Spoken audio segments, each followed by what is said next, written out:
新台幣要改版了。而你家抽屜裡如果有印着台灣銀行4個字的舊鈔，那疊錢現在超商不收，店家不收，連銀行的一般櫃檯也不收。先看改版这件事，中央銀行在2026年1月底到2月中辦了一場新台幣改版的主題公開票選，名字叫做台灣之美。12個大主題裡面，島嶼生態拿到13萬7千票奪下第1名。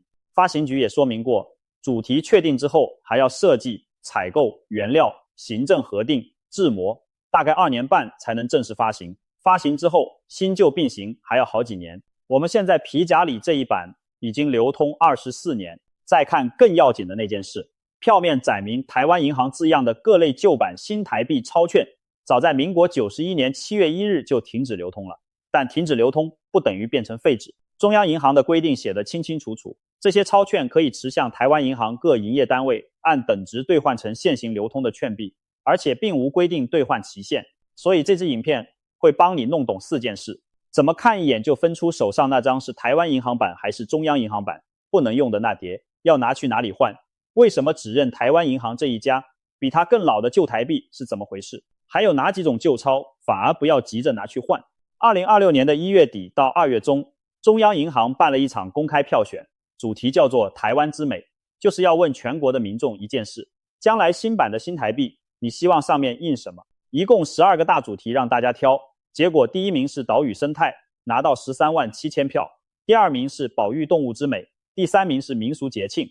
有意思的是，落選的那幾個，產資、超人有人提，台積電的晶圓有人提，台北101也有人提。這些名字你聽了大概會笑一下，因為他們確實是這幾年台灣人心裡最有感的東西。但票選就是票選，最後大家選的是島嶼生態。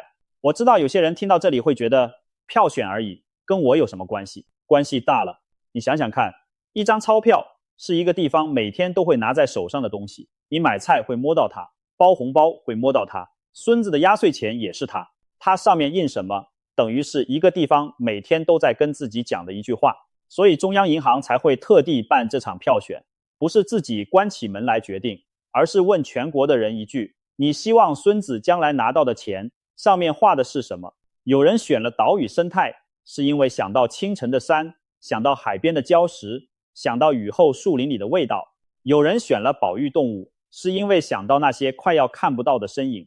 有人選了民俗節慶，是因為想到廟口的锣鼓，想到過年圍爐的桌子。最後票開出來，第1名是島嶼生態，13萬7千票。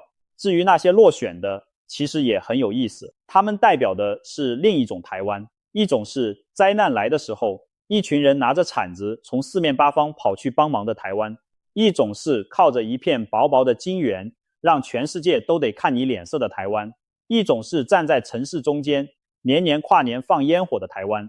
這些都沒有錯，只是這一次多數人選的是山跟海。那為什麼要改版？因為現在你皮夾裡這一版已經流通24年了。24年是什麼概念？就是有些人從小學畢業到現在自己都當爸爸了，這張鈔票的長相一次都沒變過。國際上一般的做法，鈔票大概11年到24年就要換一次面貌，24年是上限。我們現在這一版剛好站在那個上限上，甚至已經踩過去了。為什麼要換？不是因為舊了不好看，是因為防偽。印鈔的技術一直在進步，仿冒的技術也一直在進步。一版鈔票用太久，等於把你的底牌攤在桌上，給人家研究20幾年。所以每隔一段時間就要重新設計，重新加上新的防偽功能，這是全世界的通則。你可以這樣想，一把鎖用了24年沒換過，鑰匙的樣子早就被人摸熟了。不是這把鎖壞了，是這把鎖太多人看過了。換鎖不是因為家裡出事，是為了不要出事。改版也是同一個道理。好，重點來了，改版這件事跟你抽屜裡那疊老鈔票是2件事，而且第2件事才是真正跟你錢包有關的那一件。因為你家抽屜裡很可能就有一疊已經不能用的鈔票，你自己卻不知道。我們先講怎麼分辨。你現在手上如果有一張鈔票，先不要管它是幾百幾千，也不要管顏色，你把它拿正面往上面那一排字看過去，上面印的是中央銀行4個字還是台灣銀行4個字，就這一句話1秒鐘就分完了。印中央銀行的是現在正在流通的，你去買菜去超商去繳費，通通沒問題。印台灣銀行的那是上一代的東西，它已經不能用了。很多人聽到這裡會愣一下，台灣銀行不也是銀行嗎？怎麼會不能用？這就要講一段歷史了。早年在台灣發行鈔票這件事，並不是中央銀行自己在做，中央銀行當時委託台灣銀行代為發行新台幣，所以鈔票的票面上印的是台灣銀行這4個字。你現在如果去翻家裡老人家留下來的紅包袋、舊皮夾，或是某本書的夾層，翻出來的老鈔票，很多都是那個年代的。後來中央銀行把發行的權責收回自己身上，鈔票上的字就換成了中央銀行。所以說白一點，台灣銀行版跟中央银行版不是2家銀行的鈔票，是同一套錢的2個世代，一個是老的，一個是現在的。我再幫你把這個動作講得更細一點，因為這一步做對了，後面就簡單了。找一個光線亮的地方，最好是白天靠窗，或是把台燈打開。年紀上來以後，眼睛在暗處看小字特別吃力，別在昏黃的房間裡眯着眼睛猜。把鈔票平放在桌面上，不要拿在手上晃，手一抖，字就糊了。戴上老花眼鏡，如果家裡有放大鏡更好，沒有的話，還有一個很好用的方法，拿手機把鈔票拍下來，然後2根手指頭在熒幕上撥開，字就變大了。這一招你可以叫孫子教你一次，學會以後看什麼都方便，然後就看那一排字，中央銀行還是台灣銀行，不要去看顏色，不要去看面額大小，也不要去看畫的是人還是房子，因為同一個年代裡也有好幾種面額，好幾種顏色，你去比對那些只會越比越亂，就看那4個字，1秒鐘的事，分不出來也沒關係，那就先擺着，等一下拿去台灣銀行的時候，一起請櫃檯幫你看，人家看這個是專業，一眼就知道。那老的什麼時候退場的？民國91年7月1日，這個日子你記一下。從那一天開始，票面上載明台灣銀行字樣的各類舊版新台幣鈔券正式停止流通。停止流通4個字聽起來很官方，翻成人話是什麼意思？意思就是從那天起，它不再是可以拿去買東西的錢了。我知道有些人心裡會嘀咕，哪有那麼嚴重？那我們就講講實際會發生的畫面。你拿一張印着台灣銀行的舊鈔，走進巷口的超商，買一瓶醬油，一包衛生紙，你把鈔票放在櫃檯上，店員拿起來翻了一下，眉頭皺起來。他不是故意刁難你，他是真的沒看過。現在超商的店員很多是230歲的年輕人，民國91年那年，他可能才剛出生，或者還在讀幼稚園。那一版鈔票在他的人生裡從來沒有出現過。他手上的驗鈔筆、收銀機的辨識，全部都是照現行流通的鈔票設定的。他能怎麼辦？他只能跟你說一聲不好意思，這個我們不能收。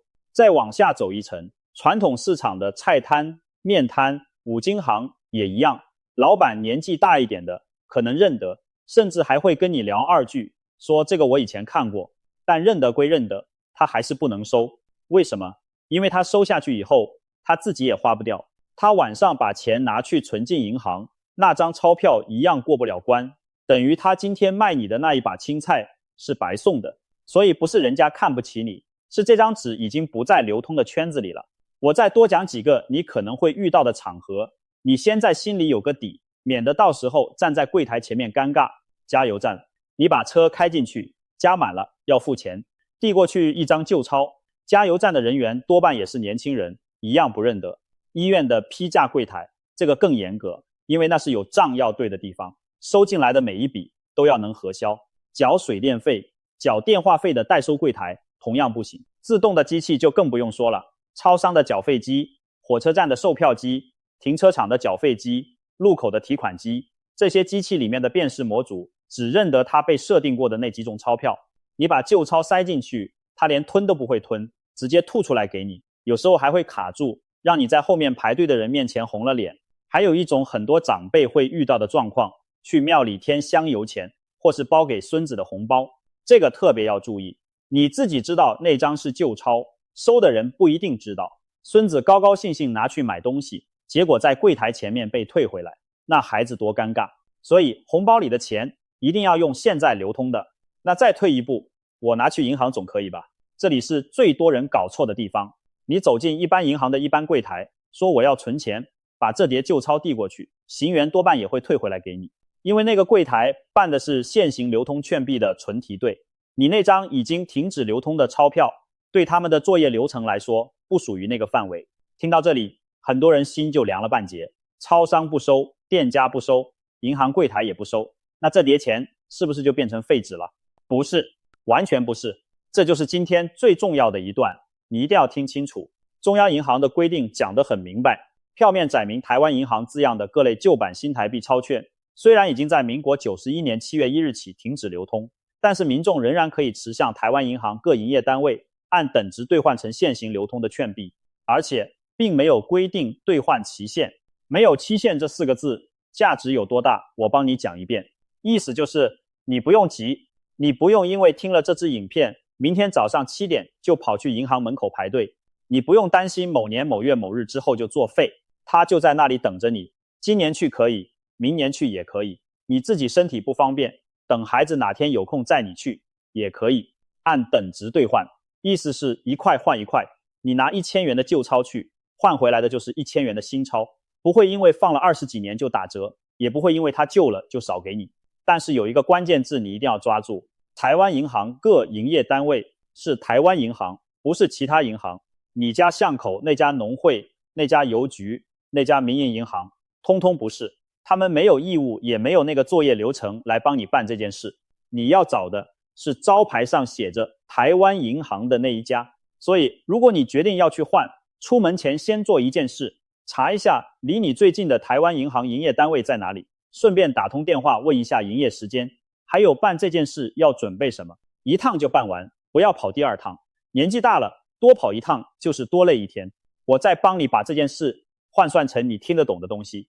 假設你在抽屜裡翻出來的舊鈔，加一加是6000元。6000元是什麼？如果你一個月的老人年金差不多是這個數，那就是整整一個月的生活費。如果你每個禮拜上市場買菜花800元，那就是7、8趟菜錢。如果你每個月的健保費、電費、水費加起來大概2000多，那就是2、3個月的固定開銷。換句話說，那疊躺在抽屜底層20幾年，看起來像廢紙的東西，其實是好幾趟的菜錢，是好幾個月的水電費。它不是廢紙，它只是被放錯了地方。而且我要再強調一次那個關鍵，沒有兌換期限。你知道這件事在台灣有多難得嗎？我們平常遇到的東西幾乎樣樣都有期限，禮券有期限，折價券有期限，集點卡有期限，連辦個補助都有申請期限，過了那天就1毛都沒有。所以很多長輩一聽到停止流通4個字，第一個反應就是完了完了，是不是來不及了？不是，中央銀行對這件事寫得很清楚，並無規定兌換期限。你今年80歲去換可以，你身體不好，等到後年孩子帶你去也可以，你今天沒空，過年前想到再去還是可以，它不會過期。我知道講到這裡，有些人會開始擔心另一件事，那我人不能去怎麼辦？或是家裡長輩已經不在了，東西留下來怎麼辦？這種比較特別的狀況，我不會在這裡隨口給你答案，因為每一家的情形不一樣。你先打一通電話到台灣銀行的營業單位，把你的狀況說清楚，問人家需要帶什麼證件，要不要本人到場。一通電話的事，省掉你一整天的白跑。好，講到這裡，你可能已經開始想象家裡抽屜的樣子了。先別急，還有更老的一層。有些人家裡翻出來的不只是印着台灣銀行的鈔票，有些人翻出來的是舊台幣，這又是另一個世代了。我們現在講的新台幣之所以叫做新，就是因為以前有一套舊的。民國38年，台灣做了一次幣制改革，原本流通的那套錢，因為當時的環境價值一路往下掉，掉到最後數字大得嚇人，所以政府決定重來一次，發行新台幣。換算的比例是多少？4萬比1，4萬塊舊台幣換1塊錢新台幣。這個數字你可能沒什麼感覺，我幫你算一下。假設你手上有一張舊台幣1萬元的鈔票，你看着上面那個1萬，會覺得這是一大筆錢，對不對？照當年那個官方比例算，這張1萬元值多少？ 0.25 元，2角5分。一張印着1萬元的紙，照官價只值2角5分，連一顆糖果都買不到。這就是為什麼老一輩的人講起那段日子，眼神會不太一樣。他們是真的經歷過那種早上還能買1袋米，下午就只能買半袋的日子。你如果聽過家裡的長輩講古，可能聽過那種形容，說當年出門買東西，錢不是用數的，是用稱的，用捆的。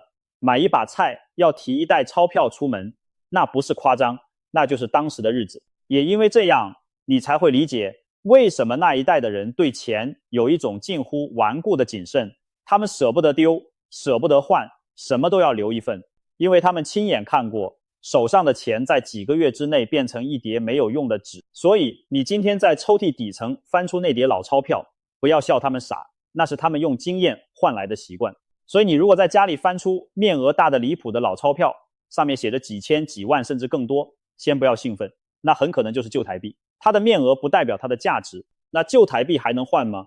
這個部分我建議你不要自己猜，也不要聽鄰居說，你把東西小心收好，直接拿去台灣銀行的營業單位問清楚，哪一類可以怎麼處理，要走什麼程序，讓櫃台人員照規定告訴你，這是最穩的做法。我在這裡不會給你一個聽起來很篤定的答案，因為這種事說錯一句就害你白跑一趟。好，現在講一個反過來的狀況。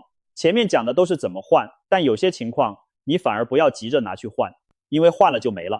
哪些情況？第一種，特殊流水號，每一張鈔票右下角或左上角都有一串編號，那是它的身份證。絕大多數的編號都是亂七八糟的一串數字，沒人會多看一眼。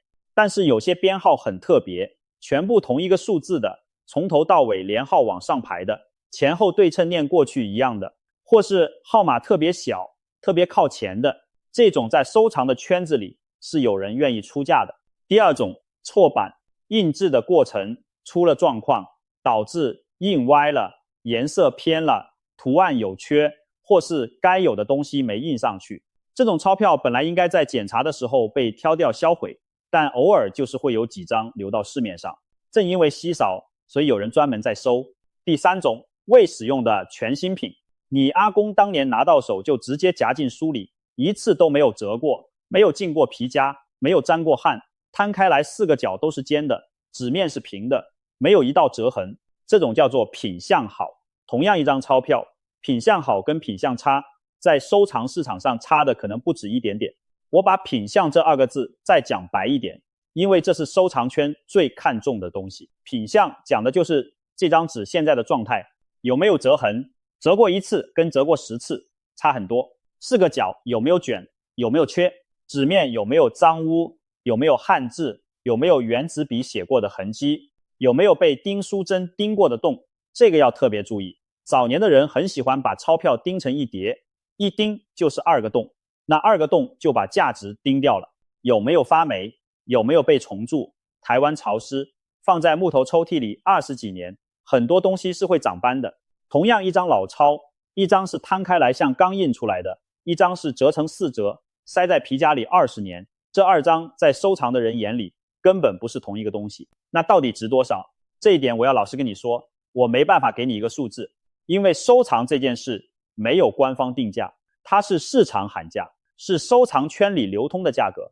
今天有人願意出這個數，明天可能就沒了。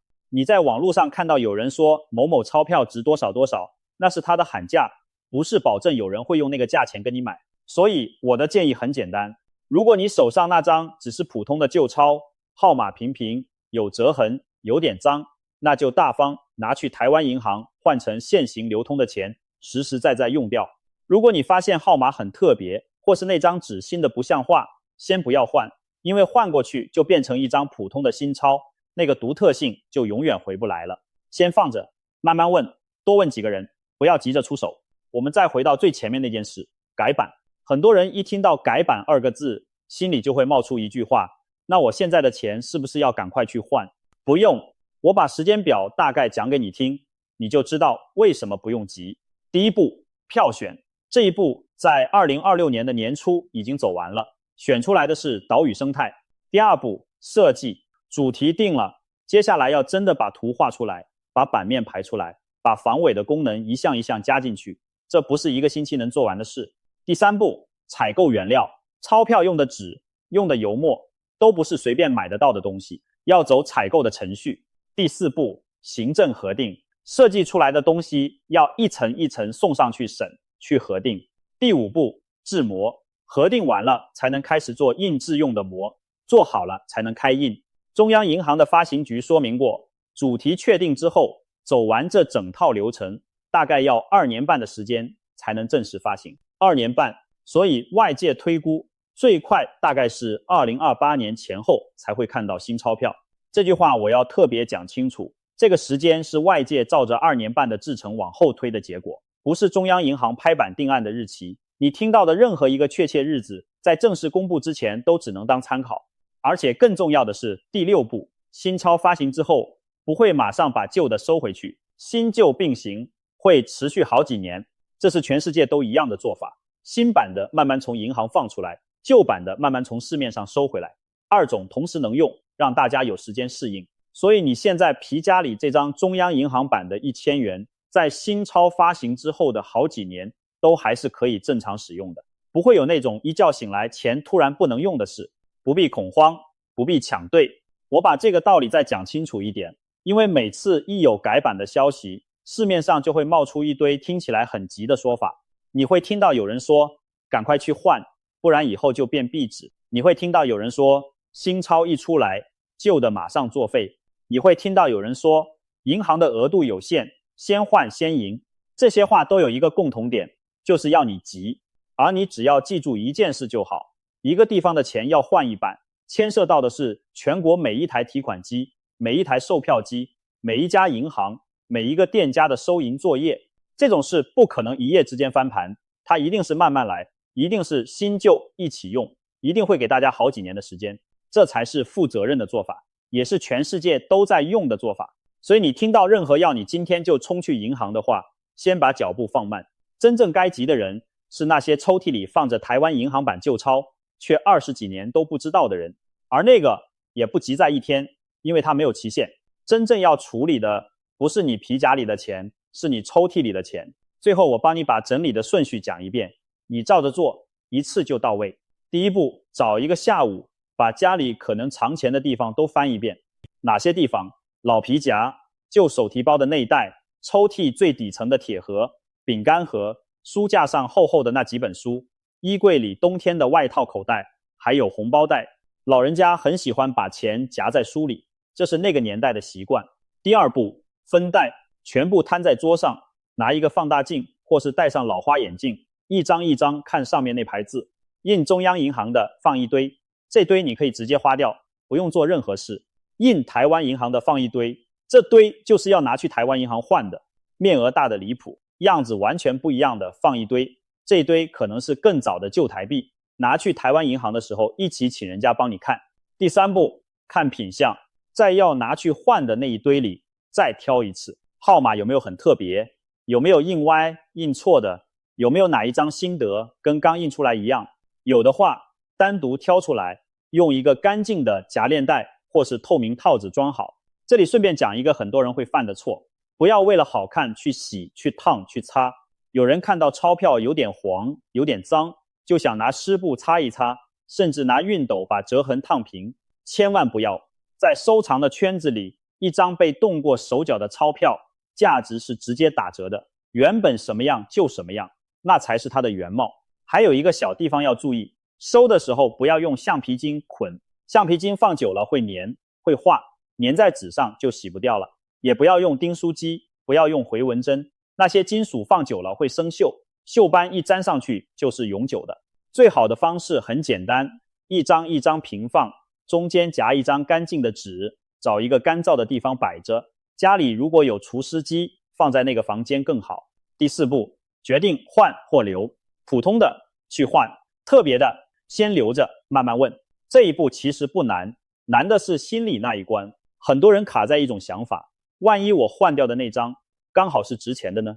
我給你一個很務實的判斷，絕大多數人家裡翻出來的舊鈔都是很普通的，號碼平平，有折痕，有點黃，這種你留着也不會變黄金。換成現金去買幾斤肉，去繳1期水電，才是真的落袋。真正稀有的東西之所以稀有，就是因為它少，你不會一翻抽屜就翻出一堆。所以不要為了那個萬一，讓一整疊本來就能換成錢的東西繼續在抽屜裡躺下一個20年。第五步，也是最後一步，防詐。這一步比前面4步加起來還重要。當你開始在外面打聽舊鈔值多少的時候，就會有人靠過來。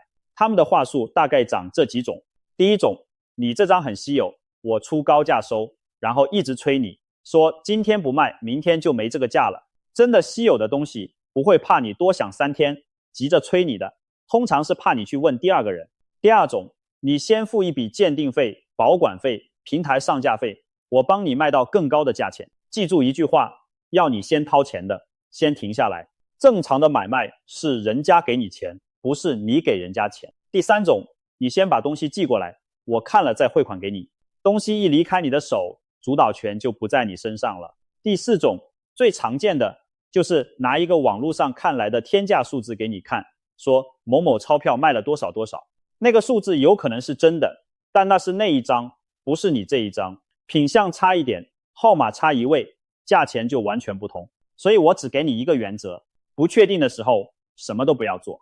錢放在你家抽屜裡，它不會跑掉，也不會過期。舊版新台幣的兌換沒有期限，這一點中央銀行寫得清清楚楚。你少賺一點沒關係，被騙一次那才是真的痛。而且說到底，你翻出來的那疊老鈔票最值錢的地方，往往不是它能換回多少現金，是你翻到它的那一刻，那張紙上面可能有一點潮氣，有一道折痕，是你爸爸當年折進口袋的角度，也可能夾在一本泛黃的存折裡，旁邊還有一張手寫的字條。那個年代的人，錢是一張一張數的，是折好放進內袋，拍一拍才安心的。現在的錢是手機上一個跳動的數字，所以这件事你就這樣記着，上面印中央銀行的照常用，上面印台灣銀行的民國91年7月1日起就停止流通了。超商不收，店家不收，一般櫃檯也不收，但是台灣銀行各營業單位可以按等值換給你，而且沒有期限。號碼特別的，品相全新的，先留着，別急。至於新版的新台幣，主題已經選出來是島嶼生態，最快2028年前後才會看到，之後新舊並行還要好幾年。你皮夾裡這張1000元還有很長一段路要走，倒是抽屜裡那疊等了20幾年了，哪天天氣好，帶着它出門一趟吧。